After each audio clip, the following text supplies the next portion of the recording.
देखिए, मैंने पहले भी कहा कि जम्मू कश्मीर ने बहुत कुछ सहा है। पिछले 70-75 साल से जम्मू कश्मीर ने बहुत मुसीबतें देखी। यहाँ कहीं जानें चली गई, हमारे मालो जान का इतना नुकसान हुआ जिसकी कभी भरपाई नहीं हो सकती है। उसकी वजह यह है कि जब हमारे मुल्क हिंदुस्तान और पाकिस्तान के बीच में तनाव रहा, कॉन्फ्लिक्ट रहा, तो उससे जम्मू कश्मीर को बहुत नुकसान हुआ। इंडस वाटर ट्रीटी फ़कत एक ऐसा मुआहदा है जो जंगों के बावजूद, आपस में तनाव के बावजूद कायम रहा। इसमें कोई शक नहीं है कि इंडस वाटर ट्रीटी की वजह से जम्मू कश्मीर को नुकसान है, मगर जो बीजेपी का नैरेटिव है पिछले कई साल से, वो नैरेटिव, वो बीजेपी इंडस वाटर ट्रीटी को एक इशू बनाना चाहती है। और उमर साहब का ये कहना कि हमारा नुकसान है, हम बिजली पैदा नहीं कर सकते हैं, तो हमें ये भी ध्यान देना चाहिए कि जो बिजली हम पैदा कर रहे हैं क्या वो हमारी है? हम तो कहते हैं कि हमें नुकसान है कि हम ज़्यादा बिजली क्यों नहीं पैदा कर पाते हैं, पानी का ज़्यादा इस्तेमाल क्यों नहीं। पर मैं ये पूछना चाहती हूँ कि जो बिजली हम प्रोड्यूस कर रहे हैं क्या वो हमारी है? देखिए, मरहूम शेख साहब जब यहाँ के वज़ीर आला थे तो उन्होंने सालार प्रोजेक्ट एनएचपीसी को दे दिया, यानी हमारे हाथों से वो प्रोजेक्ट निकल गया।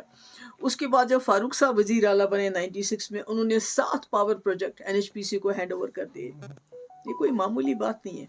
तो मेरा ये है कि उमर साहब का और हम लोगों का फोकस होना चाहिए कि गवर्नमेंट ऑफ इंडिया जो हमारे पावर प्रोजेक्ट है, कम से कम 2 पावर प्रोजेक्ट जो पीडीपी ने बीजेपी के साथ जब सरकार बनाई थी तो एजेंडा ऑफ अलायंस में बीजेपी ने अग्री किया था, उसको रखा था।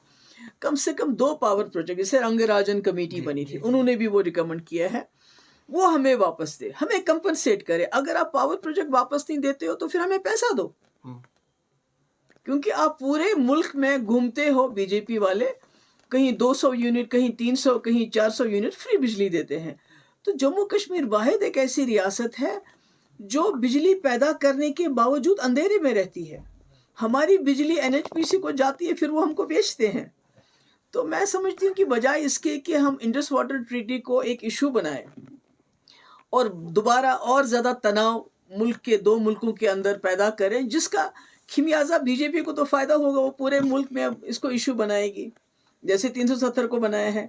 इसी तरह ये अगर इशू बनता है, इसमें अगर कोई ऊंच नीच हो जाती है इंडस वाटर ट्रीटी, उसका खिमियाजा जम्मू कश्मीर के लोगों को, हमें भुगतना पड़ेगा। बीजेपी को तो कोई फ़र्क नहीं पड़ेगा, पंजाब को कोई फ़र्क नहीं पड़ेगा, राजस्थान को कोई फ़र्क नहीं पड़ेगा, मगर जम्मू कश्मीर को के ऊपर और भी मुश्किलात आएंगी। आपने देखा अभी कुछ दिन पहले ग्रेनेड चला और वो बेचारी लेडी जो वहाँ की थी, बांडीपोरा की आबिदा, तो उसमें जान बहक हुई। तो इसलिए हम तो खून से लथपथ लोग हैं।